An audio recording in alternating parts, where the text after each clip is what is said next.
कह बाद सबा कुछ तो बता मेहमान जो आने वाले हैं, कलियां न बिछाना राहों में हम पल के बिछाने वाले हैं। और अब तक के सबसे लंबे अवधि के मुख्यमंत्री बनने का कीर्तिमान स्थापित किया है। हम इसके लिए भी मुबारकबाद देते हैं। जहाँ पहले से ही रोशनी है वहाँ चिराग जलाने से क्या फ़ायदा, अंधेरे में चिराग जलाओ तो कोई बात नहीं। कि जब भी कोई डॉक्टर हॉस्पिटल में पहुँचता है तो सबसे पहले वो क्रिटिकल पेशेंट को देखता है।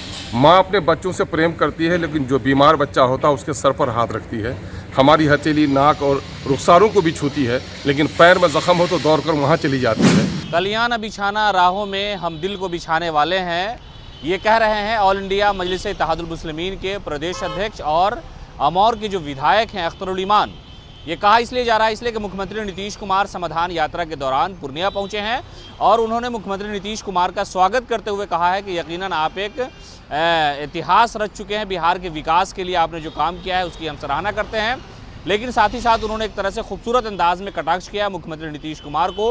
उन्होंने दावत दी और कहा है कि हुजूर जब आप यहाँ आ रहे हैं तो ज़रा हमारे इलाके में भी आइए, अमौर का जो हाल चाल है वो जानिए, इसलिए कि यहाँ की स्थिति बद से बदतर है। जब से आप सत्ता में आए हैं हर क्षेत्र का विकास हुआ, लेकिन सीमांचल का जो इलाका है, अमौर का जो इलाका है, वहाँ अभी विकास नहीं हुआ है। मूलभूत जो सुविधाएं हैं वो नहीं मिल रही हैं लोगों को। और उन्होंने कहा है कि अगर कोई शख्स बीमार पड़ता है तो डॉक्टर की जिम्मेदारी है कि जो सबसे ज़्यादा बीमार व्यक्ति हो उसका पहले इलाज किया जाए। इसलिए हम आपसे गुहार लगा रहे हैं, हम आपसे विनती कर रहे हैं हाथ जोड़ करके कि हुजूर इधर भी नज़र दौड़ाइए, इधर भी तशरीफ़ ले आइए। ये इस तरह से वीडियो जारी करके अख्तरुल ईमान ने कहा क्या कुछ कहा मुख्यमंत्री से, उन्होंने मांग की है और किस तरह से मुख्यमंत्री को अपने इलाके में वे बुला रहे हैं। हम छोड़े जाते हैं पूरे वीडियो के साथ। माननीय मुख्यमंत्री बिहार, खबर मिली है कि आप 10वीं तारीख को सीमांचल तशरीफ़ ला रहे हैं और सीमांचल के ज़िला पूर्णिया में आप समाधान यात्रा के तहत आ रहे हैं। इस शुभ अवसर पर हम दिल की गहराइयों से आपका अभिनंदन करते हैं और ये कहने पर मजबूर हैं कि बाद सबा कुछ तो बता मेहमान जो आने वाले हैं, कलियां न बिछाना राहों में हम पल के बिछाने वाले हैं। मानवर, हम आपके आगमन पर पूर्णिया जिला की ओर से, अमौर बैसा के जन और कनकन की ओर से इस्तकबाल करते हैं, हार्दिक अभिनंदन करते हैं। महोदय, आपने बिहार में अपनी दानिशवराना सियासत के जरिए से एक रिकॉर्ड कायम किया है और अब तक के सबसे लंबे अवधि के मुख्यमंत्री बनने का कीर्तिमान स्थापित किया है। हम इसके लिए भी मुबारकबाद देते हैं। महोदय, जैसी कि खबर मिली है, आप अब की बार भी आकर ज़िला पूर्णिया के पश्चिमी क्षेत्रों के दौरे पर जा रहे हैं। महोदय, मैं आपसे विनती करना चाहता हूं कि जहां पहले से ही रोशनी है वहां चिराग जलाने से क्या फ़ायदा, अंधेरे में चिराग जलाओ तो कोई बात बने।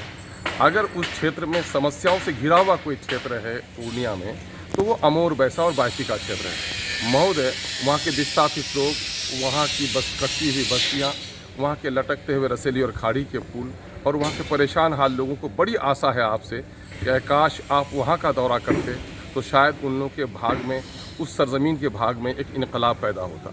महोदय, ये रहा है, तरीक़ा यही रहा है कि जब भी कोई डॉक्टर हॉस्पिटल में पहुँचता है तो सबसे पहले वो क्रिटिकल पेशेंट को देखता है।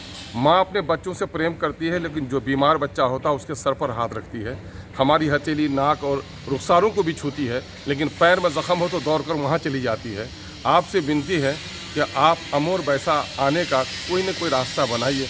हमें बड़ी आशा और उम्मीद है कि आपके आने से अमौर बैसा के साथ जो नाइंसाफ़ी होती रही है उसको इंसाफ मिलेगा। आप इंसाफ के साथ तरक्की के दावा करने वाले वज़ीर आला हैं। हम आपसे इंसाफ की तवक्को भी करते हैं, हमदर्दी की भी तवक्को करते हैं और बाद को मसाइल के हल होने का जो कुछ भी होगा, आप एक मरतबा सिर्फ अमौर बैसा पधार लेंगे तो मैं समझता हूँ कि वहाँ की जनता का कल्याण हो जाएगा। हम और साफ विश्वास के साथ आपका अभिनंदन करते हैं और आपको न्योता मैंने पहले भी दिया है, दोबारा ये न्योता देते हैं। आपके प्रशासनिक पदाधिकारी उसी क्षेत्र में ले जाएंगे जहाँ समस्याएं नहीं दिखेंगी और आपका एक खादिम क्षेत्र का और आपसे जुड़ा हुआ एक व्यक्ति आपसे निवेदन करता है, आप ज़रूर इसे स्वीकार करें।